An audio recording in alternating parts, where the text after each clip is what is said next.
नमस्कार दोस्तों, आइए जानते राजस्थान की बड़ी खबरें। पहली खबर, राजस्थान की 7,463 ग्राम पंचायत में सरपंच व वार्ड पंचों का 5 साल का कार्यकाल जनवरी-फरवरी 2025 में पूरा होने वाला है। इसे लेकर राज्य निर्वाचन आयोग ने चुनाव की तैयारी शुरू कर दी है। हालांकि राज्य सरकार ने वन स्टेट वन इलेक्शन के तहत 49 शहरी निकायों के चुनाव टाल दिए और इन निकायों में प्रशासक नियुक्त कर दिए हैं। सरकार ग्राम पंचायत चुनाव को टाल सकती थी, लेकिन संविधान के अनुसार हर 5 साल में चुनाव करवाना जरूरी है।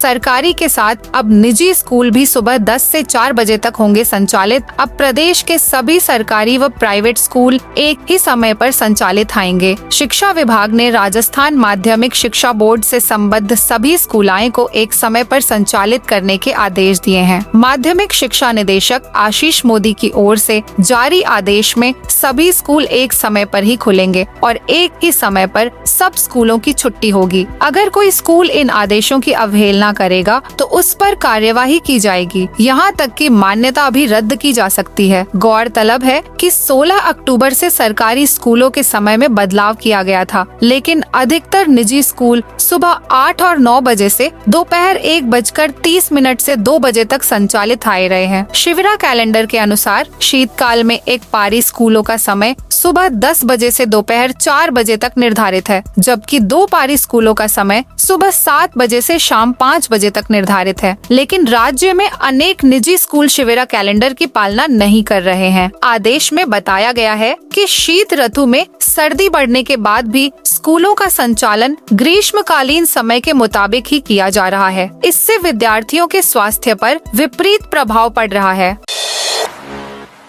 राजस्थान में घर जमीन खरीदना अब महंगा हुआ। राजस्थान में घर जमीन खरीदना अब महंगा हो गया है। सरकार ने बढ़ी हुई डीएलसी रेट को आज 2 दिसंबर से लागू कर दिया है। शहरी इलाकों में डीएलसी रेट 5 से 15% तक, जबकि कुछ ग्रामीण इलाकों में 50% बढ़ाई गई है। 15% के हिसाब से 50 लाख रुपए कीमत के घर की रजिस्ट्री पर 66,000 रुपए ज्यादा देने होंगे। उल्लेखनीय है कि DIG stump Jaipur GL Sharma को जून-जुलाई के महीने में जिला स्तरीय समिति द्वारा प्रस्ताव लाया गया था, जिस पर चर्चा करते हुए डीएलसी रेट बढ़ाने का निर्णय लिया गया। दिमाग हड्डियों में मवाद भरने वाली बीमारी की राजस्थान में एंट्री प्रथम विश्व युद्ध के दौरान करीब 100 साल पहले वियतनाम में कहर बरपाने वाली मेलियोडोसिस नामक बीमारी की राजस्थान में एंट्री हो चुकी है। यह बर्कहोल्डरिया स्यूडोमेलाई बैक्टीरिया के कारण होती है। यह बैक्टीरिया इतना घातक है कि दिमाग की नसों और शरीर की हड्डियों में मवाद पैदा कर देता है। पिछले 6 महीने में एम्स जोधपुर में 5 मरीज सामने आ चुके हैं। इसमें से एक महिला मरीज की मौत हो चुकी है, वहीं एक का इलाज अभी चल रहा है। इस बीमारी को पैदा करने वाला बैक्टीरिया चावल के खेतों और पानी वाली जगहों पर सक्रिय होता है। राजस्थान में पहली बार पाली, जालोर और जोधपुर में 5 मरीजों का सामने आना खतरे का संकेत है।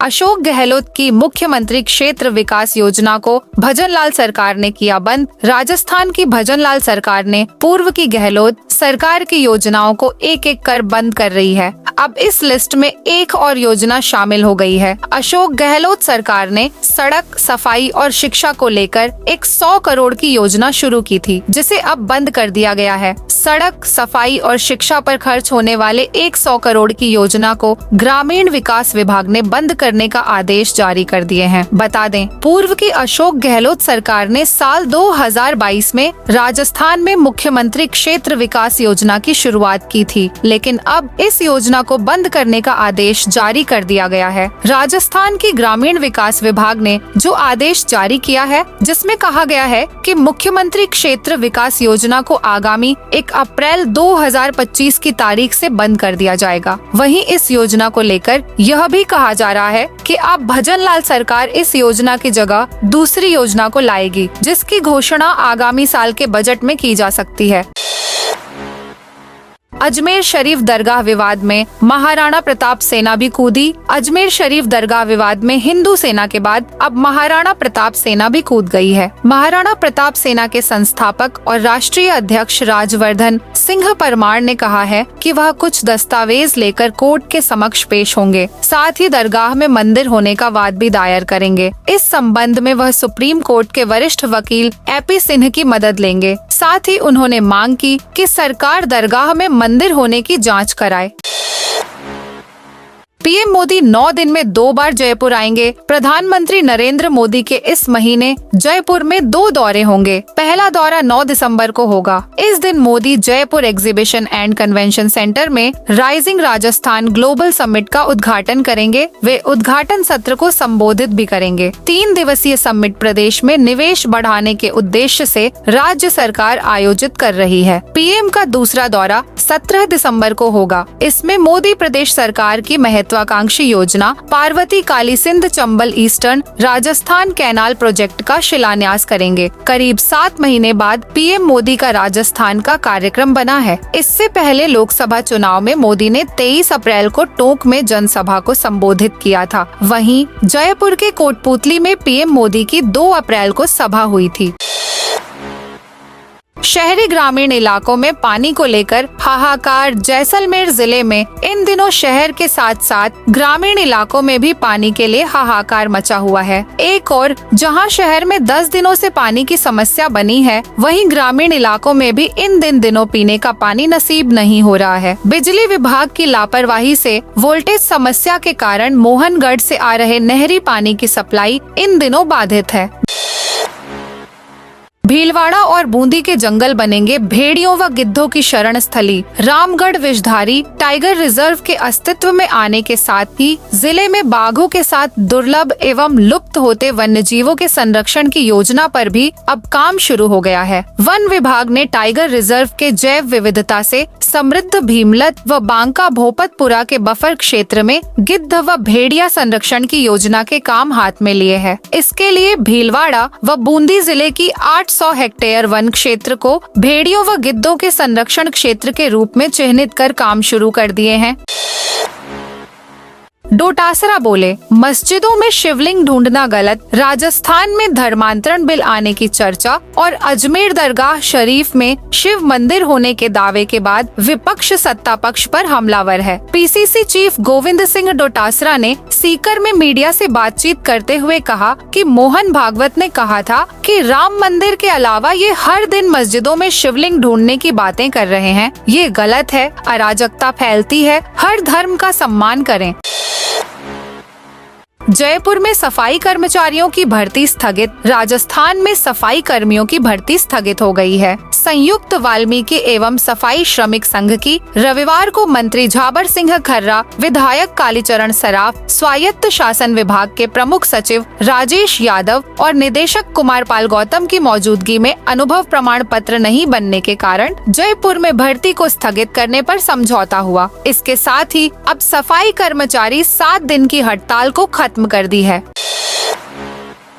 प्रतापगढ़ में किसानों को यूरिया खाद की कमी से परेशानी। प्रतापगढ़ जिले में किसानों को यूरिया खाद की कमी से परेशानी का सामना करना पड़ रहा है। यूरिया की कमी से रबी फसलों पर भी संकट गहराने लगा है। सहकारी समितियों पर खाद उपलब्ध नहीं होने से किसानों को ब्लैक में यूरिया की खरीदारी करनी पड़ रही है। आज भी क्रय विक्रय सहकारी समिति पर यूरिया खाद के लिए किसानों की लंबी कतारें लग गई। यहाँ एक किसान को 2 कट्टे प्रदान किया जा रहे हैं।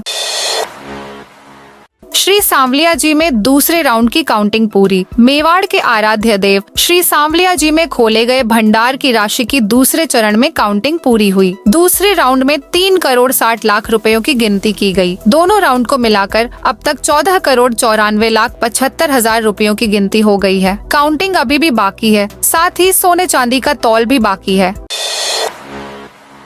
सिंह राठौड़ बने जालोर जिला फुटबॉल संघ के अध्यक्ष। सांचौर के एक निजी होटल में रविवार की रात जिला फुटबॉल संघ की वार्षिक साधारण सभा एवं चुनाव संपन्न हुए। इसमें आगामी 4 वर्षों के लिए कार्यकारिणी में उम सिंह राठौड़ लगातार दूसरी बार जालोर जिला फुटबॉल संघ के अध्यक्ष निर्वाचित हुए। चुनाव अधिकारी प्रभुदान राव, सहायक चुनाव अधिकारी रामनिवास चौधरी ने बताया, जिला फुटबॉल संघ के 21 पदों पर हुए चुनावों में सभी पदों के लिए एक नामांकन 23 नवंबर तक प्राप्त हुए, जिनकी जांच कर अंतिम सूची 30 नवंबर को जारी कर दी गई थी। इसके बाद निर्विरोध कार्यकारिणी का गठन रविवार को होटल कौशल इंटरनेशनल सांचौर में चुनाव प्रक्रिया एवं कार्यकारिणी की घोषणा की गई।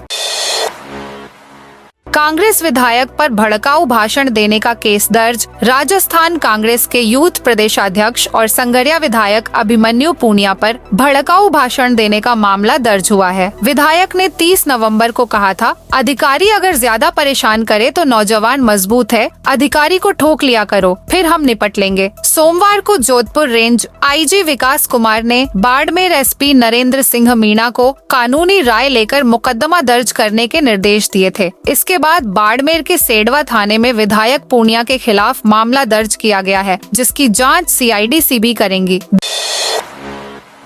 दिलावर बोले, कोर्ट उचित नहीं समझे तो याचिका खारिज कर देता। शिक्षा व पंचायती राज्य मंत्री मदन दिलावर ने अजमेर दरगाह विवाद को लेकर कहा, हम सभी धर्मों का सम्मान करते हैं, लेकिन इसका अर्थ यह नहीं कि लोग अपनी बात कोर्ट में नहीं रख सकते। यदि कोर्ट उचित समझे तो उस पर निर्णय देता है और यदि उचित नहीं समझे तो याचिका को खारिज कर देता है। उन्होंने रविवार शाम को दौसा में भाजपा संगठन की चुनाव कार्यशाला के दौरान मीडिया से बात करते हुए बयान दिया। पाली के खेतों पर ड्रोन से होगा उर्वरक का छिड़काव। खेतों में फसल उगाने के बाद या उससे पहले उर्वरक डालने के लिए किसानों को कड़ी मेहनत करनी पड़ती है। खेतों में कई घंटे धूप में पीठ पर टंकी बांधकर फव्वारे से उर्वरक का छिड़काव करना पड़ता है। पाली के किसानों अब ऐसा नहीं करेंगे। वे आसमान व फसल की तरफ देखेंगे और 1.5 से 2 घंटे में पूरे खेत में उर्वरक का छिड़काव हो जाएगा। ड्रोन के जरिए खेतों में स्प्रे होने से किसानों को कम लागत में बेहतर उत्पादन मिल सकेगा। पाली कृषि विज्ञान केंद्र में ड्रोन लाया गया है, जो सामान्य फोटोग्राफी के ड्रोन से काफी बड़ा है। उसमें 10 लीटर तरल उर्वरक भरने की टंकी लगी है, जिसमें नैनो यूरिया या तरल उर्वरक भरने के बाद ड्रोन को उड़ाने पर उस पर लगे 3 फव्वारों से बरसात की तरह उर्वरक का छिड़काव फसल पर हो जाएगा। यह ड्रोन एक उड़ान 10 मिनट की भरेगा।